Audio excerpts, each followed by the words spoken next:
what I think is one of the newer positions in college athletics, the college football general manager.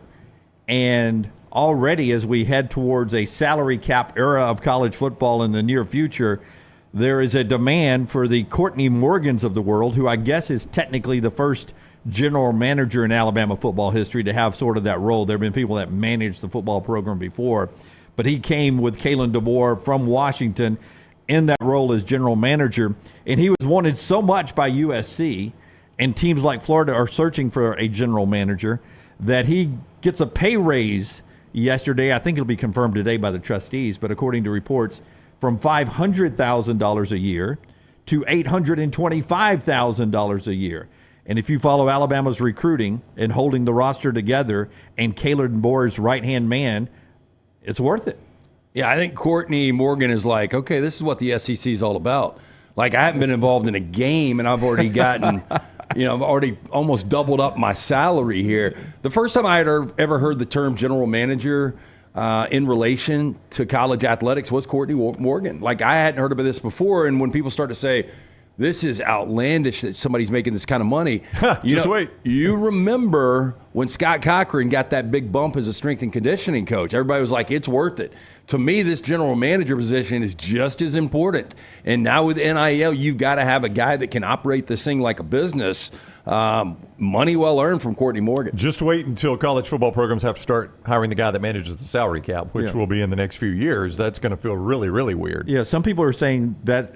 I know Florida is looking for a salary cap guy, and I can't remember which school has hired a former NFL front office guy. Yeah, I can't remember the school it was. And I don't know if everybody it was Ohio State, but it was a big name program. It was a big school, and I remember everybody saying, like, they're smart to do this. He may not have a ton of work on his plate now, but he will in a few years. And you're smart to get a good one now and have him in-house for when it's time. And I bet, I'm just going out and saying, much like a lot of general managers in baseball, they're going to bring in numbers guys, Ivy League guys, to be those guys that manage salary caps. Yeah, and just like in the NFL, quarterbacks will sort of be slotted for this, running backs, wide receivers, offensive linemen, linebackers. Yeah, right? And that's probably a $300,000, $400,000 job. I mean, imagine if that was your job, just balancing the salary cap of a major college football program. But this shows you the value Kalen DeBoer puts on this position and how much he trusts Courtney Morgan in that position, that all it took was USC wanting to hire him, and he got a $325,000 raise. Yeah. I went to Jacksonville State, so I'm not quick on percentages. But when I'm making $500,000 and I get a $325,000 raise, I'm closing in on doubling my salary. Yeah. I mean, what is that, 65-70% raise? Yeah, I mean, you're getting an extra close to $30,000 a month, which might not even move the needle if he's living in L.A., but he looks at this and he's like, I'm making $825,000 in Tuscaloosa. He's wealthy in Tuscaloosa. Where he doesn't have to pay for anything either. No, sir. Yeah. And so, I mean, it shows you, though, just money aside, the value, obviously, Kalen DeBoer places on having a guy you can trust in this position. And Luganbill will be with us early. I'm interested, as Luganbill bounces around, what he sees the general manager really doing, or the guy that may not have the general manager title but is doing the same thing Courtney Morgan's doing. Wouldn't you think Courtney Morgan is in that boat now where, like, if you're an internal audit with the university and you see his credit card where you see charges you just don't even ask? I'm sure he's got a budget, but as long as it's in the neighborhood of the budget, I don't think they're really pressing back like, okay, man, you went to Dick's and you spent $278. Yeah. What is this for? Yeah, that's where somebody goes into Greg Burns' office and says, hey, here's Courtney's credit card statement. And Greg takes one glance at it and goes, take that back. Yeah, we're good. Yeah. We're good. Yep. Tell him he can spend more money if he needs to. Right. But, I've never had the conversation with Courtney. I've heard he's a fascing guy. I heard he was a little shy. Yeah, I've heard that too. I shook his hand and one that's what time. I meant, kind of intriguing, mysterious. Yeah. It was the National Signing Day. I did something for Yay, Alabama, shook his hand, introduced myself. Then he was right back into his phone, multiple phone guy, as you would imagine. Yeah, double phone. He got texts going both hands to recruits.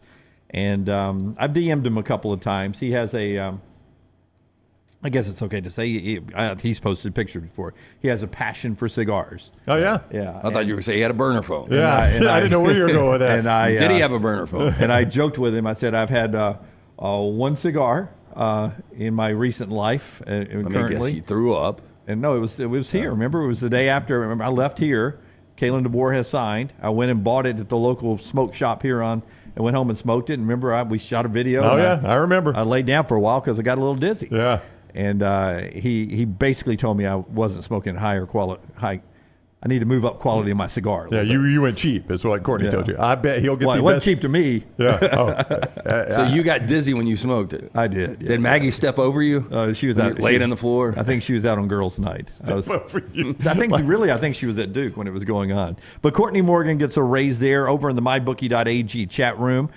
Jeff checks in. He says that Will Redmond is crucial for Hugh Freeze, down running that for Auburn right now. Everybody's got their guy they need in that position. Not always has it been called a general manager. There are people that have been, director of player ops or, whatever you want to do it there. Here's me smoking the cigar right after the Kalen DeBoer announcement. Because remember, I left here. I was living up here.